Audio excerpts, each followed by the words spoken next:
Welcome to the Training Project podcast where fitness, health, and training collide. And each week, my goal is just to bring you guys real conversations with experts like my man Alex out there in the world who are doing the training thing and living the lifestyle and help you guys grow as either a coach, a trainer, or an athlete. And Alex, we were talking about this before we hit record, but man, talk about an overdue conversation. As I know you brought it to my attention, it's been even longer since we originally met back in the Brant Lake camp days. How you doing, man? Doing great, thanks, Joe. Thanks so much for letting me be a part of this awesome project. It's lovely to sort of, I guess, broaden my knowledge of what's happening in your world as well. We've been following each other on either Facebook, then migrated to Instagram because we know each other before Instagram existed, 2009. Can you imagine? That's crazy. It's been so lovely watching your career grow, your family. So yeah, it's been a real treat, and it's just so nice to connect. Yeah, man, I tell you what, that's the one thing. A lot of people complain about all of the downsides of social media, and they're there, right? We'll talk about the influencer, influencer world out there. But for me, the benefit really, especially as a trainer, has been being able to connect and just see people same, right? It's like you and I met way back in the day, back in, we're fresh, like in college, out of college, had no idea what I'm doing yet, into fitness. And then all of a sudden I'm like, oh man, this guy, like we were together at camp and like he's across the world, but he's also training clients. And so for me, like it's just been super cool to do the same. And honestly, to see over the years the personal brand that you have built. And, I think I've probably always been pretty keen on being able to pick up, even in the online world, who people are, who they aren't. You've always struck me as someone who like you are who you seem to be. I've seen you go from like, opening your studio, which I think you said is now we're going on like year 11 or 12 of Yeah. of being in there, which is amazing in and of itself in a place like London, without a doubt. I'm sure too. Have you seen a lot of places open and close since you've been in the fitness game? Yeah, it's something like 20% of fitness companies close within the first 9 to 12 months in the UK. So to have made it past a decade is, I'm incredibly proud of that. But the competition, I guess, is high. But, I've been fortunate enough to sort of taken what was my degree and my qualifications in at the right time to gain great level of experience. And I've always been a trainer that knew that I was going to lead with sort of my empathy and heart and sort of my I guess social skills and my ability to sort of like help people accountable, manage people's expectations of themselves, basically drawing down on sort of the empathy that I guess probably that is innate in me, given to me by my beautiful parents. And I think that can be the life and death of somebody's personal training career. If they go into it with the right attitude, then they're going to have, longevity, which is, I'm sure is going to be a word that we use a lot in this podcast. But yeah, if you sort of like look at who passes and who fails, within the fitness world, you gotta lead from the front and lead with your heart. And I think that's key to my brand, and has put us in good stead. I love that. Yeah, and you know what? When you're doing it for as long as you have been now, and you've had your studio for 11 years, I'm sure you yourself have gone through phases of how you see training, and obviously the industry has gone through trends. And I feel like from following you again, even more recently, let's call it the last 5 years, I definitely see you leading and talking a lot about the value of strength training, and not just strength training, but strengthening the person. So one thing I want to kind of kick off and get your take on, and I think I can kind of quote you on this, whether it was like a social media post or something that, you said fat loss isn't the goal, and I think funny enough for a lot of people, and I would imagine, I know you and I have connected in the past, you have built a reputation even in your area of training a lot of moms, right? Like pre and postnatal. And I would imagine a lot of them would come in and think like, well, what do you mean fat loss isn't the goal? That's what I'm looking for. Yeah. So like, talk to me about that philosophy. Why is that? Why is fat loss not the goal for people? Fat loss is a great sales point.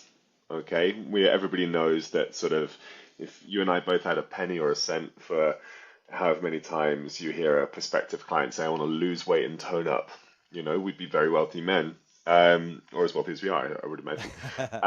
But the everybody's so concentrated on adiposity, and you can achieve that through strength training. If we look at calorie control, calorie deficit, lifestyle changes, you're going to achieve physical adaptation um, in the right way, right? You're going to lose unwanted body fat, but the way you do that is to build more muscle. We know the science behind it. Build more muscle, build a better engine, burn more fat efficiently, and you end up with a sculpted body that is revealed. Gone are the days, and I'm sure, I don't know if it probably translates over to the US. Hopefully it does. But in the 90s, it was a really toxic, like booming stage for diet culture, and it draws me back to, and perhaps a trigger warning for anyone that might be concerned about this.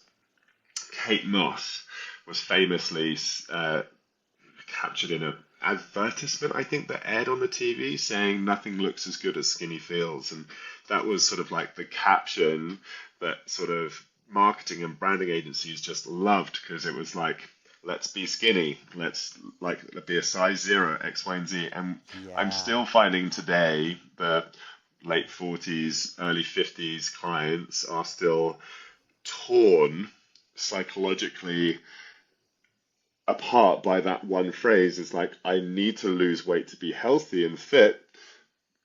So, but then they also know that actually being skinny is not the goal. But they're always at this combatal stage in their head. And, I just split it right down the middle and say, we're going to completely change the language which we use. We're not going to say we want to lose weight. We want to lose fat, which is more scientific.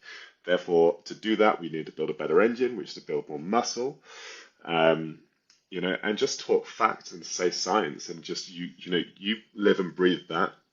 You can then basically say, look, you've put your faith and trust into me, so trust that everything I'm saying and doing is best practice for you, and we will achieve the fat loss goal, but we'll also leave you feeling incredibly strong. And as you know, building strength just radiates into all areas of your life. Not just Yeah. physiologically, but body composition, increase in muscle, physical resilience bleeds into mental resilience. I've always been a sort of like, a really avid, sales technique, but also quieten my voice when clients start to realize and then say, hey, do you know what? I'm feeling more confident at work. I made a much stronger argument with my boss as to why we should do this and not this. And it's because I've found myself being more resilient to people saying no. Or, and that for me is just, it's just such a key point, and it's such a wonderful um, journey for my clients to go on. And then when they realize it, they're like, shit, I would never have been this strong in this argument had I not, had Alex say, you can deadlift 55 kilos. You can, 100 pounds. Sorry for the translation there. But, it's that kind of stuff that I just find is so magnetic for sort of a client's journey. No, and you know what? Um, It's you know, funny. It's funny you say that about the marketing tagline too. Sometimes, and you know what? I haven't thought about it in that way. I definitely have encountered the same, especially a lot of, like you said, women 40s to 60s. Like, it was a different societal, like, accepted body image, and man, it yeah, just shows you how long it takes for that to change for people. Because I oh have yeah, one client. I trained her literally this morning, and she's at a good place now. But I still remember the first year we started training, I continued to get like, Joe, you're not going to make my butt too big, are you? And I'm like, I told her, I was like, first off, do you know that's a good thing in 2025, like a big butt? But yeah. I'm like, no, you're not going to accidentally. I've been trying to make my butt big my whole life. Um, and And so, I've but made those gains, but you're not going to have a bigger butt than mine, put it like that. yeah, yeah. But man, you're so right. But to tag on to that too, um, what you're talking about, strength training, right? I think, trainers, we've known and been talking about this for 15, 20 years, right? That, like, hey, the real goal is strength training. Society, for many reasons, is much slower, but now we are in this phase. You mentioned the word longevity earlier, and that's like the only word clients are coming in talking about. They, and many of them, they know now, at least they're like, okay, I know I need to be doing strength training. Yeah. Um, but there's But lots. how? Yeah, but But how, exactly. and how, because I don't want to get too chunky. I don't want to put on too much muscle. I won't look like Arnold Schwarzenegger. It's like, no, you can calm down, and that's again, the flip end of it is like, no, we're going to do strength training. It's like, but I don't want to get too big. I'm like, no, it's You're not gonna going to be happen. okay. You're gonna You're be going to okay. be okay. Yeah, yeah, it's So such a funny one. with that being said, though, too, I feel like the good thing is there's so much available information for people, which is why all the podcasts are talking about longevity. They're seeing it now on on ads and on social media and everything else. But I think like with the good comes the bad. So much information, maybe like not only not knowing what to do with it, but like getting into the weeds too much. So for you, because I know you're actively having these conversations with clients and working with people, how do you balance like, wanting to, you want to lean into the motivations of your clients to focus on things like longevity and building muscle, but also, not make it more complicated than it needs to be with all the interest in like in biohacking and getting into all the different variations of supplements. How do you balance that with people? Just no bullshit, you know. Sorry to sort of say how it is, but I think we need more coaches just say, so many people you speak about the 10% of things that can possibly affect you 90% of the time. It's like I can talk about supplements to my clients for 55 of the 60 minutes that I have them. But it's better to spend 55 minutes talking about how much sleep did you get last night? Are you hydrated? Talk to me about your nutrition these past few days because that equals performance. Okay, and we know that we need to compact and compound good sessions and good cycles of sleep, hydration, food, and performance on top of each other. Like, we can talk about supplements, you and I, we can pick our favorite brands and other bits and pieces. It's all bullshit. Okay, you concentrate on talking about a few bits and pieces that are actually going to have a direct and almost immediate effect on their lifestyle and their performance, fantastic. But I just don't like clients coming to me saying, have you seen what Huel are doing now? There's a new protein shake that has 15 more grams of protein. I'm like, that's great. It's a brilliant product. Cool. Let's move on and talk about the real food that you cooked today for yourself Yeah, last night. yeah. What did Like, you eat it's for good. breakfast? It's Yeah. like, it's brilliant. And, everything has their utilities, and Huel is probably not a perfect example because I would recommend clients use that if they're flying between meetings, and it's a great way of sort of staying, you know, macro and micronutrient rich in their diet day to day. Um, but when people are talking about glutamine, BCAAs, vitamin D supplements, I'm like, yeah, do you know what? You don't need it. If you're in an adiposity, if you're trying to lose unwanted body fat, if you're trying to build muscle, then yeah, we can talk about it. But unless you've done the prep work for the physical performance, for the time which I'm afforded to contact time with you or with me, Yeah. um, you know, it's not worth the while because ultimately it's down to performance in the gym, and it's down to recovery, and it's a rinse and repeat of that process. You know, unless you're going to be on a high dose of Xanax to get you 8 hours of sleep a night, it's not worth talking about, and neither should you be because that's poor medication. It's poor science. Yeah. So, thinking about, especially, I guess, from what I have gathered from being connected to you and following with your clientele, you know, mentioned building up somewhat of a seemingly a good reputation in your, especially at least your local market, maybe larger than that with training, females, whether they're, pre and post baby or just in general. So talk to me, what are your philosophies or your takes if someone asks you, like, differences in training for women versus men? Are there any? Do the same principles apply? And I say that because I know, aside from the science, like you have a lot of experience training female clientele in addition to men. And so, how do you approach that? Do you approach the training different with your female clients, especially in regards to building muscle? The, Um, the, sh- the short answer is no, and the slightly exaggerated version of that is it probably just boils down to the exercise prescription. You know, one from an aesthetic point of view, and two from sort of some contraindications of sort of what can negatively affect a woman postnatal. We're not going to be wanting to deadlift heavy postpartum when, they have a volume of relaxin still in their body where their ligaments aren't quite as tight as they should do. They perhaps haven't had a chance to completely reset and restructure where their hips are post natural or vaginal birth. Um, because in the UK, I should say we can't say natural birth anymore because all birth is natural. So apologies if the vagina word sort of shot some of your That boys is there funny. with this I British haven't guy. heard that. That hasn't. I don't think Yeah, that's right. reached South Florida yet. Yeah, I won't roll my eyes too much with sort of like the pronunciation of words, but being politically correct is something that I think we all need to be sort of a little bit more aware of. But yeah, I think it just comes down to, the prescription. I rinse and repeat and sort of like three um, lower body elements a week for clients that can afford me 3 times a week. And that is a squat day, a hinge day, and a unilateral day. And I try and focus on sort of cycling those. So to give you a specific, a squat day might be a safety bar or a back or front squat.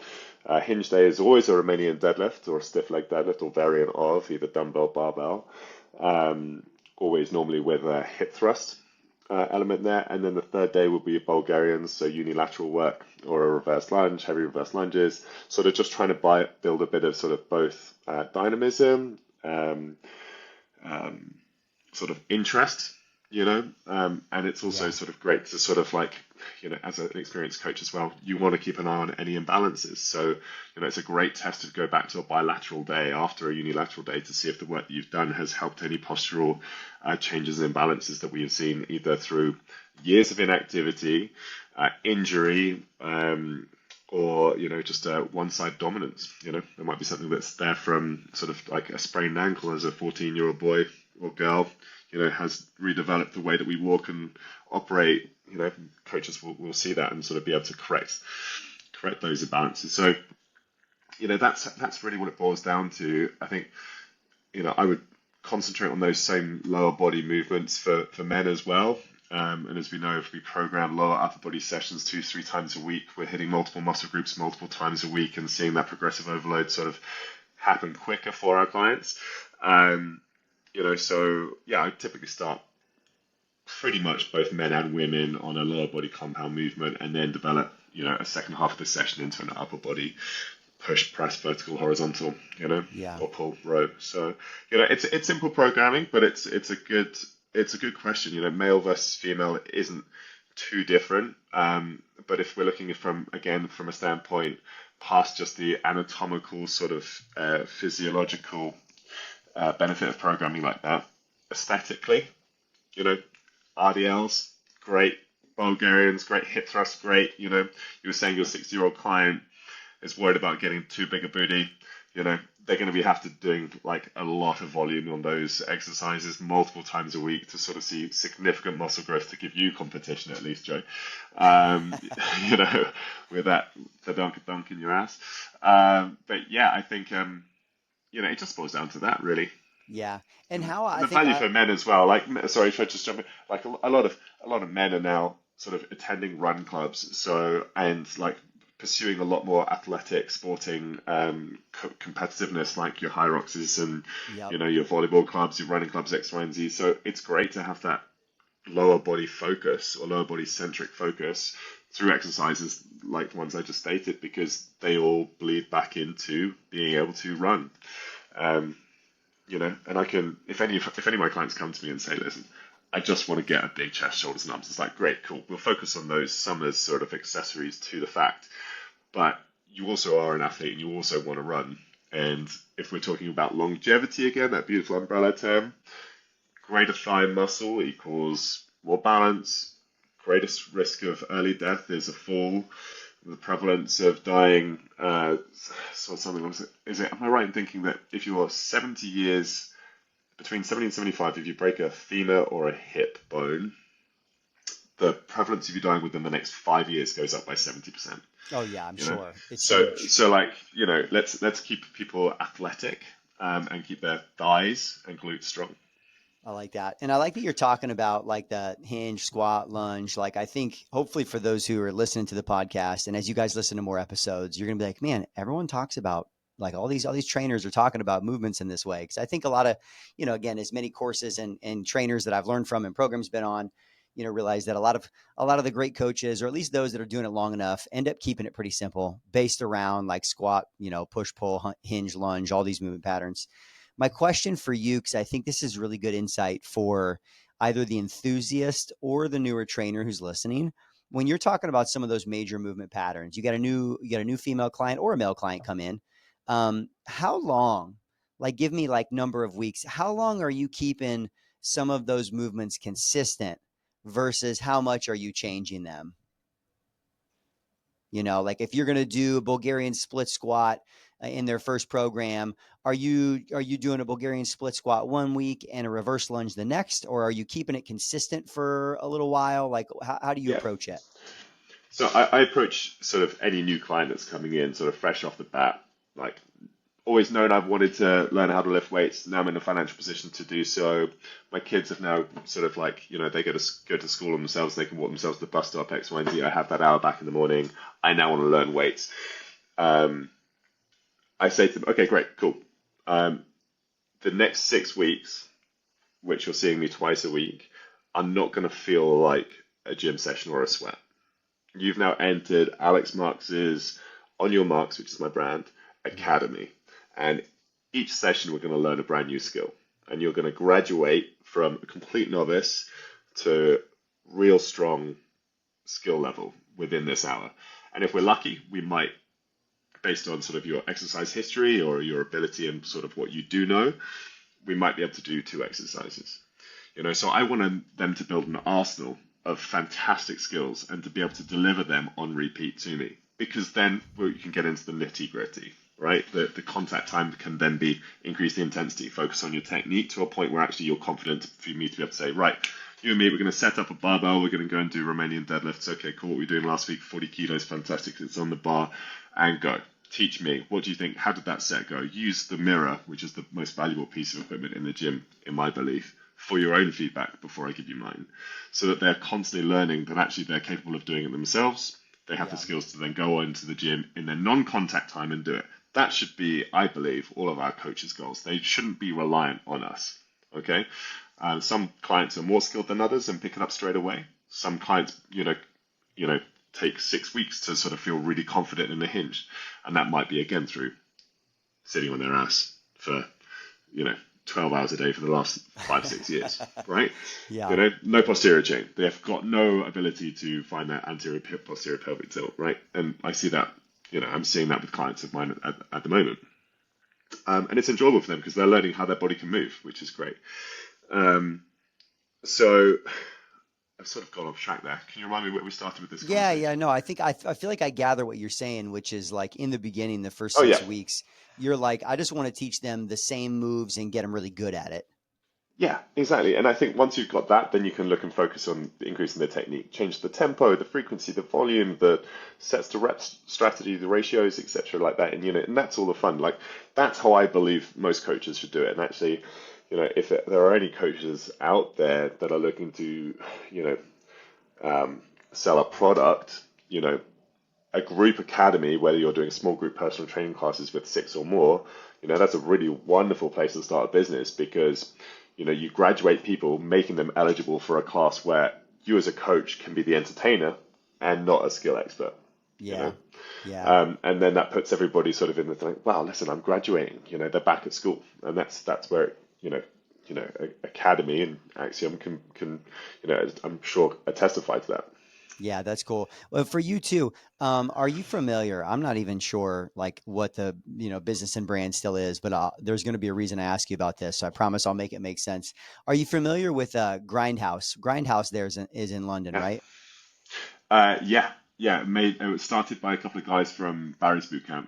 Yep. Um, Lennox and Connor are the two names that I remember. Um, And then Jay has since left, Jay. but Yeah. Okay. yeah, Yeah, yeah. So I that's say right. that. Yeah. Yeah, the reason I asked that too, and I've had some good chance to spend some time with Jay. Some of it through like Cool. my work with Techno Gym, but one thing him and I talked about, especially as he decided to kind of exit the brand, do some other things. And for me, I've experienced it on my side as well. I used to own and run my own facility here in South Florida, Gravity and Oxygen, and we were a fair amount of like high volume group classes, right? Like let's call it like the grindhouse, vibe that was Wheel. happening and like, yeah, exactly. 2000, 13 through 19. So that was like, to me, the height of a lot of group classes here, like really growing in the US, and it's still big. But the downside I find, especially on the personal training side, is you have people that have spent years coming into these classes and they're so used to the exercise entertainment, right? The wide variety that they come in and they're expecting, like, right, they're expecting this nonstop circuit, like, DJ experience. And I know from what you're saying, like, obviously what we're doing is very different. So as you have had, I'm sure you have had clients who come in and maybe they're even doing that. How have you talked about that for them? Oh, damn, you know what? Like I've had clients like that, may have one or two still, Yep. that sort of come in, and don't necessarily uh, express as much enthusiasm for their sessions that they've paid for, um, because they don't like being told that they're doing things wrong, and they don't like not leaving sweating. Yeah, feeling like Um, they've died a little bit. Yeah, and like for me, that's, I can appreciate and understand that they may want to sort of feel sorer, like feel like they've actually burnt calories on their watch and X, Y, and Z. But I, again, drawing just back to sort of skill development, like don't try and run before you can walk. Like truly. Um, how do I best say this? Like you get way more bang for your buck when you're doing an exercise right. If you do a walking lunge and ultimately all you're doing is catching your body weight at the last second and then pushing up your back toe to get into the next, you're just doing a very odd walk at the end of it. But unless you're sort of really sort of like controlling through posterior chain, knee flexion, ankle hip movements, and compressing, taking your time and really pressing through the floor and getting the sort of like specific desired muscles from point A to B each step, you're not doing the exercise, right? So although you might be doing it fast and you're traveling from point A to point B at a certain speed, which I get, we've been told to do things quick and fast all our lives, and fast means better. 100-meter race winner is the best, but unless you're doing it well, you're not getting bang for your buck, right? So there's more. You're leaving calories on the table there. You're leaving opportunity for strength gain on the table. So like I find it frustrating, but I also sort of like am experienced enough to just sort of say, I'm sorry that you're not feeling like you're getting the best from these sessions, but I've been fighting to get you to be stronger in these situations by getting you to slow down, focusing on your technique, and I've butted heads with clients before about that kind of thing, but it takes an experienced personal trainer, um, to sort of say, no, I'm not going to make it easy for you. I'm not going to sort of lead you down the path of self-belief when actually you're not doing it right. It takes balls, you know, Yeah, yeah, yeah. um, You gotta and have you and gotta have a especially, yeah, and like relationship and there's that, like, we are ultimately in part, and I try to disassociate myself from saying this all too often. We are in part, in the service industry. People pay for our time, they exchange cash for a sweat, but unless they really understand what they're paying for, things can get misconstrued, right? So I try to say, look, well, yes, you've paid for my time, but I'm delivering you the product, which is a skill set for you to be able to get the most out of life, and ultimately sort of like burn more calories, build more strength, have a better life. And yeah, there is, not crossed words, but there is sort of confusion around sort of like why they're not yeah. bringing out their t-shirt like they might do at the end of a spin class when they come into my classes, um, or one-to-one sessions. So yeah, there is that to be said. I think, a lot of the conversation might fall back on actually congratulating them for that little bit of development that I saw in your hinge today. Like you took that tempo really controlled. You actually found the pause at the bottom of your hip hinge today, which you haven't done before, which has meant that you haven't snapped your leg back. You've kept your knee in slight flexion, which has allowed you to drive your hip forwards and engage through your hamstring, lower back, and glutes, which is ultimately a much more effective way than what you have been doing, which is a wave of your lower body limbs, Yeah, yeah, yeah. So I think using that as an example, I think it's key to keep a focus and keep an integrity about what the product is that you're delivering on a day-to-day basis. And if you can do that and perhaps disguise that in another form to sort of keep your clients engaged, I think, you're onto a winner. Yeah, yeah, and I think part of it is I'm all for if they want to go do those things, like especially there's an enjoyment, there's a stress relief. This will allow you to do it and get more out of the other stuff and stay safer in the process. So I'm gonna go like slight switch of topic only because I feel like I'm actually just personally interested. I know along the way we mentioned you kind of building somewhat of a niche and reputation for training, moms specifically. How did that happen? Was that purposeful for you? Was that an accident? Because a lot of new trainers are constantly like, how do I try to build my niche? And so I'm always interested when someone does it. Like, did you even mean to? Yeah, it was very much meant. This might sound quite personal, but and Joe, you definitely didn't know this, so don't be worried about sort of like what this might sort of look like. You haven't Yep. crossed the boundary. I'm very open with this. At one point or another, an ex-girlfriend and I were pregnant. For one reason or another, it didn't happen. But during the time that we were, I found myself with time on my hands because at that period in my career, I was very much a commuter personal trainer. Trained the Yeah. guys in the morning when they went to work, trained the guys in the evening when they came back. So I had time on my hands to do a further qualification, which also meant that I could then fill this big void in my day, which is a real shame actually, because I used to be able to do 2 hours of training a day and it was amazing for myself, selfishly talking.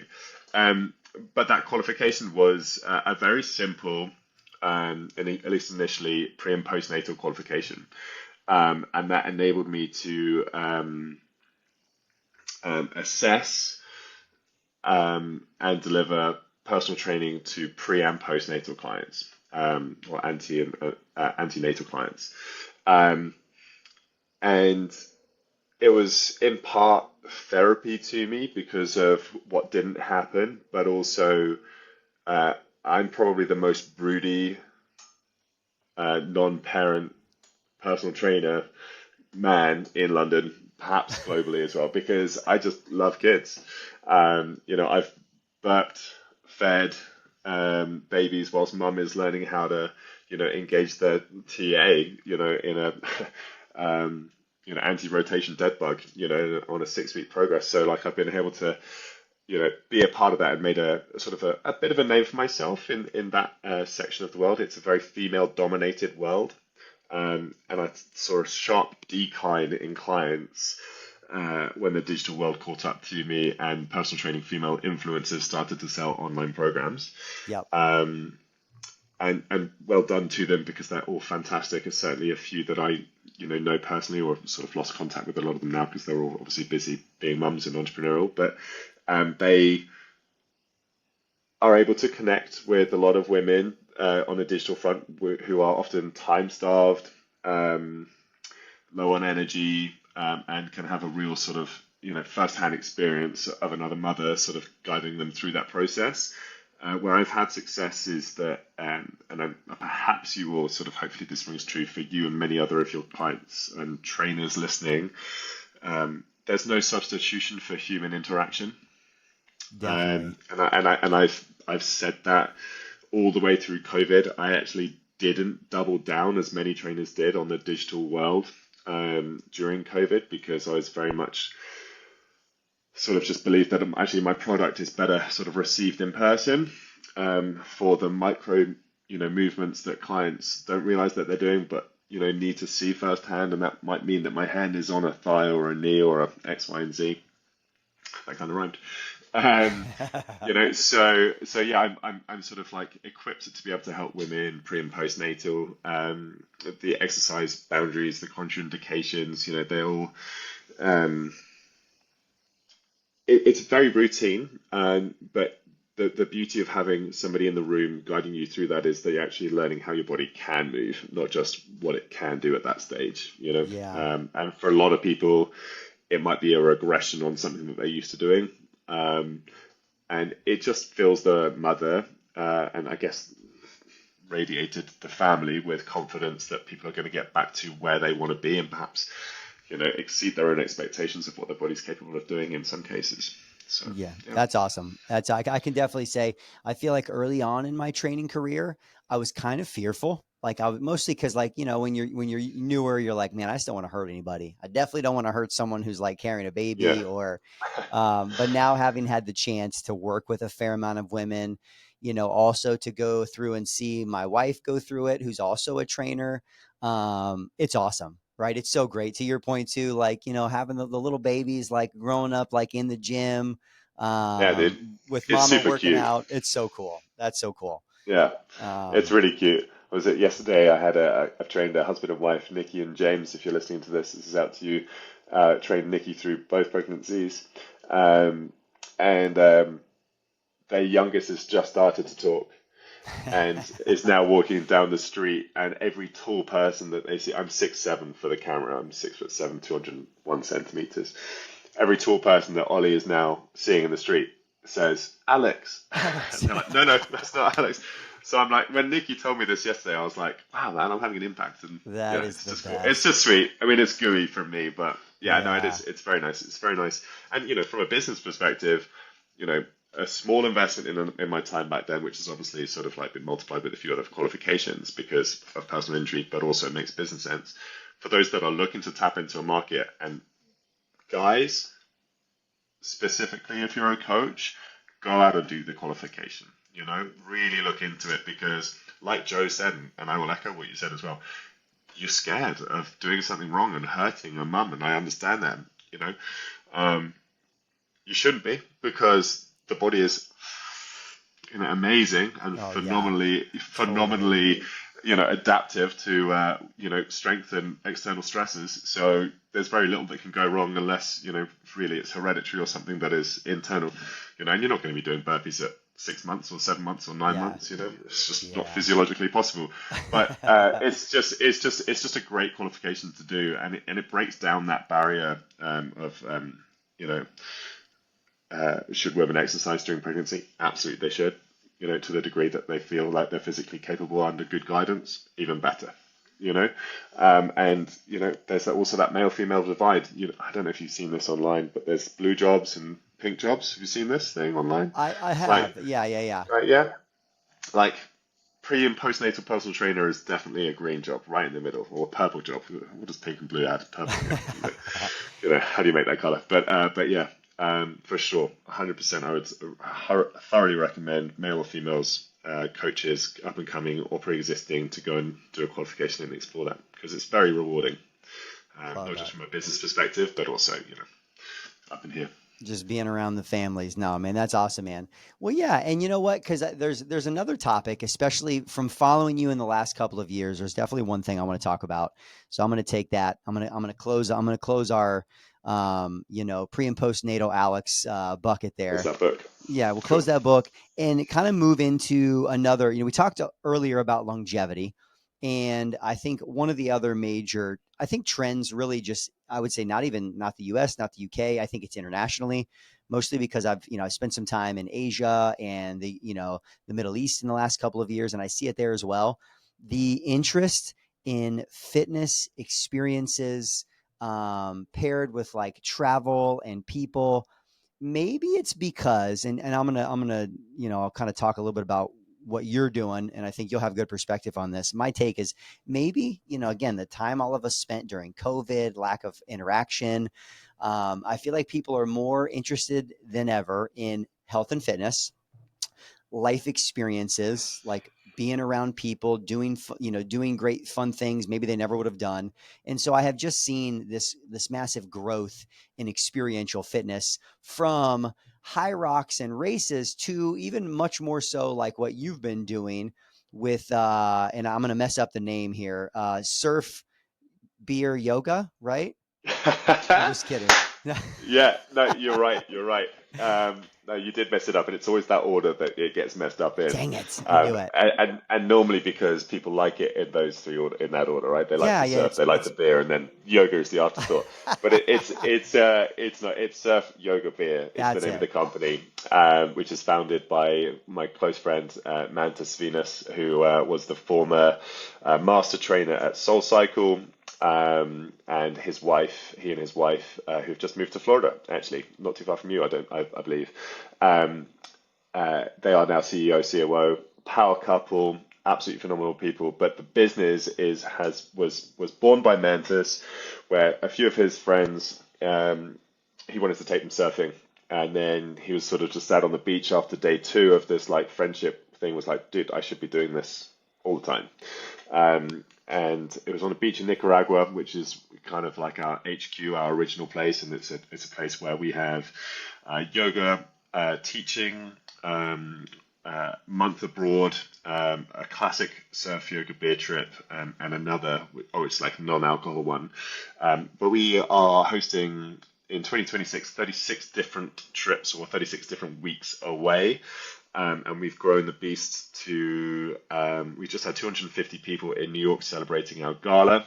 Oh, wow. That's awesome. But if I give you a quick list of the Yeah. destinations that we can travel to, and then I'll talk a little bit more about the business and why it's so successful. Nicaragua, Belize, Puerto Rico, Mexico, Costa Rica, I think, is on the horizon. And then if we go east, we have Ireland, Iceland. I'm trying to go north to south. Ireland, Iceland, Chamonix, Val Thorens, Morocco, Egypt, Greece, the Amalfi Coast, the Dolomites, Kenya, Turkey, Croatia, which is an amazing trip. And for anyone looking to go and do a group travel, if you like adventure activity, drinking with strangers and doing some yoga mindfulness and having a great time on the beach workouts, group workouts, then definitely hit up the Croatia trip in 2026. And then we have Japan, the Philippines. Japan is a skiing trip, the Philippines, and Bali as well. So amazing destinations, but what makes it a success is not necessarily just the destination, it's the people that sort of you meet there. And we have an incredible leadership team with years of experience from group classes, group activity, group exercise classes that excel in the delivery of those classes, but also are just brilliant communicators and make everybody feel welcome, secure, and stretch their brains to sort of like gain perspective on, hey, gratitude, but be also sort of a change of perspective on life. One of the fundamental things that we do is we don't think, we just do.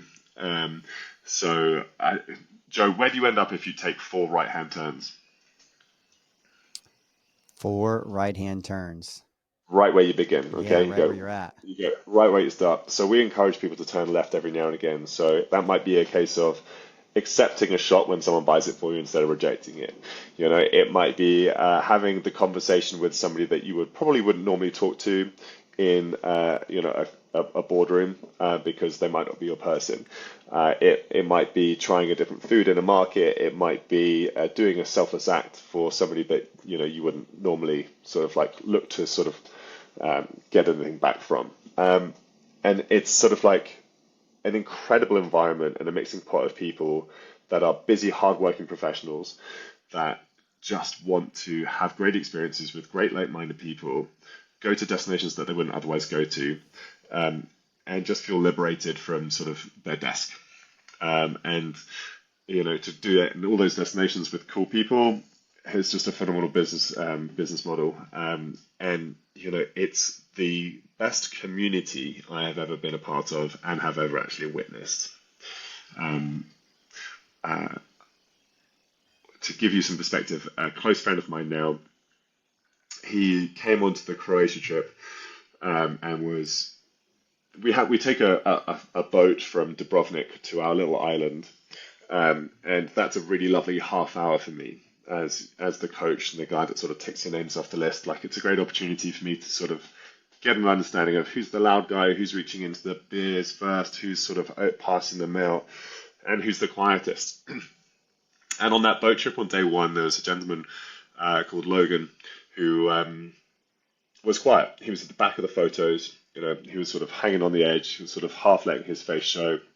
And I just sort of like, I looked at him and thought like, nah, I'm not going to let this guy sort of hide in the background this whole week. So by the end of the day one, I made sure that he was introduced to everybody. By day 2, he was happy in conversation. By day 3, he was, in the dance circle. By day 4, he was laughing and joking with his new friends. And everybody had noticed his transformation along that way. As I said, use that word liberating. It's sort of like liberating your actual personality that has been hidden away. And this was again post COVID, where people had been sort of locked away, and parents might live in a different state, friends might live in a different state. I've worked at home, starved of human interaction. Um, and, we were able to sort of shine a light on him and many others, during our time away. And that has transformed people's lives, and they are now very much immersed and loved within a community. The message that I received from Logan was, I can't tell you how long it's been since I felt like I've been wanted in a group. And that for me just like hit home. And like, if you can have and curate that environment where people feel welcome and sweat 3 times a day, because we make them sweat, Joe. Like we're Yeah, having them yeah, doing like runs every morning, yoga sessions, and yeah. if you're not doing that, you're paddling a kayak from one island to the other, to give you an example. Um, and sort of give them an experience like that where actually, they're free and liberated from the shell that they have sort of cocooned themselves in, um, or found themselves in. Then that's a pretty amazing thing to do. And I started off uh, working with busy working professionals, high flying executives in the south of France and Mykonos on retreats.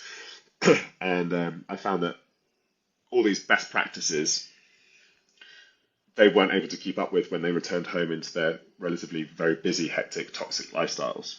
And that put more pressure on them, and then they would just sort of break. And what Surf Yoga Beer does so well in comparison to many other travel adventure companies, fitness adventure companies, is that we still touch upon those things, but we give people the freedom to sort of make up their own mind and sort of actually, if they leave with a few stories and a network and a community of people that sort of like are now their friends, that's much more valuable takeaway than perhaps, hey, I learned how to do 5 minute meditation, you know, Yeah, yeah, yeah. and Am I spent gonna? and spent and spent £10,000 or what ultimately was a corporate retreat by some like posh guy who spoke really well about existential crisis. It's like we don't talk about that language. We want to talk about you know sharing our hearts a little bit whilst we're having our fifth beer on a float halfway out in the ocean. Like that's so much more an authentic Yeah. experience, and so much more valuable. So there's a real need for it, and I'm going to take this opportunity again to say Surf Yoga Beer. Surf Go and check yoga. us out on I'll make Instagram. sure it's right in the show notes. That's for sure. I'm gonna Yeah, make that's sure there's awesome. some links Thank that, you. and I'm gonna make sure I link that too because man, I just think that people are going to continue to need this like more than ever, Alex. I mean, I feel like you and I Oh yeah, know it. Like we're just lucky to be able to get to connect like person to person. A lot of our clients, the way that they open up to us, we're more connected than ever, but we're also more isolated. And I think that's why people are searching these things out. They're like, man, I can't do this if I don't get away from where I'm at. And so it's like, yeah, let me go across the world, like learn to enjoy life. And for some yeah, people, like you said, they're going to go back and there's still the challenges of daily life, but that might be, that's to me like the new travel. People want to go and yeah. do these Exactly. things, which I think is awesome, right? Because I've always known Excuse me. fitness brings people together like that. I've seen it for years. And Yeah. so I think it's cool to see it in what you guys are doing. And what do we call that, Joe? What's that? A left turn. Left turn. I like that. Yeah, or a turn left. Like it's as simple as Turn that. Like left. you just don't end up where you start. Yeah. Like don't do it. Just take a left turn. And the same for clients listening to this, coaches doing this. Like you know, lean into listening to the rest of Joe's guests and different perspectives and experiences, and just sort of like consider them when you're making a rational decision, maybe making an irrational one. you know, take a sharp turn in a direction that is perhaps out of your comfort zone, and that's where you learn, right? I love that, man. That's where you grow. I'm gonna take this left turn philosophy. This is gonna be in my head for a little bit. So I appreciate you Cool. sharing that. And honestly, Alex, man, I already know I'm gonna have to have you back on at some point in time, just because I feel like there's so much that we can go through and talk about. I appreciate Oh, dude, you yeah, 100%. sharing your philosophies and your experience. If people who are listening to this, because to me, a big part of doing this podcast is just trying to expose all the people who I'm connected to just other great people that I want them to get to know. Where can people connect with you? Where are you most active? Come to my studio. walk in, like I just said, no substitution for human interaction. Yeah. That's what I'd love you to do. Come and say hello in Clapham Junction. Book in through my Instagram, which is where you can see a little bit more of me. My Instagram is on.your.marks. My surname is Marks, it's a play on the call to action. And then I have a public profile blue tick thing called Alex P. Marks, which is where you can see a lot more of my highlights from my travels around the world. Um, I don't know if you knew this, Joe, but the only reason I have a blue tick next to that account, I don't know if you knew that exists, is, and something that I'm going to say right at the death of your podcast recording, is that I was actually the UK Bachelor. Oh man, So I the knew TV this. I show was The like, I didn't Bachelor, know you if we did? were going to get Yeah. into it. I was like, man, this Yeah. is going to have to come up. Yeah, I just like when you see like it was like 6 or 7 years ago now, and my followers have just dwindled because I don't post there regularly.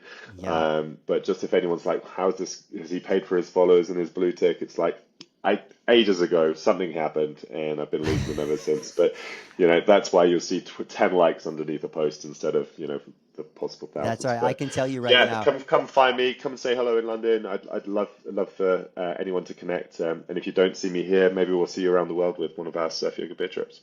I love that. Well, I can definitely tell you all of the women listening are now definitely going to go look you up now that they know that you were on The Bachelor. Yeah, well, I love it. unfortunately for them, I have a beautiful girlfriend who I'm madly in love with. So, I love that, man. I'm yeah, super happy for nice you. try. Well, Thanks, Tim. brother, I look forward to our next interaction. Hopefully, maybe in person one of these days again soon. But you're the man. You're the man, and I'm so glad we got to connect. Thank you, Joe. Nice one. Absolute pleasure. And good luck to everyone out there listening. And thanks for your I guess, encouragement.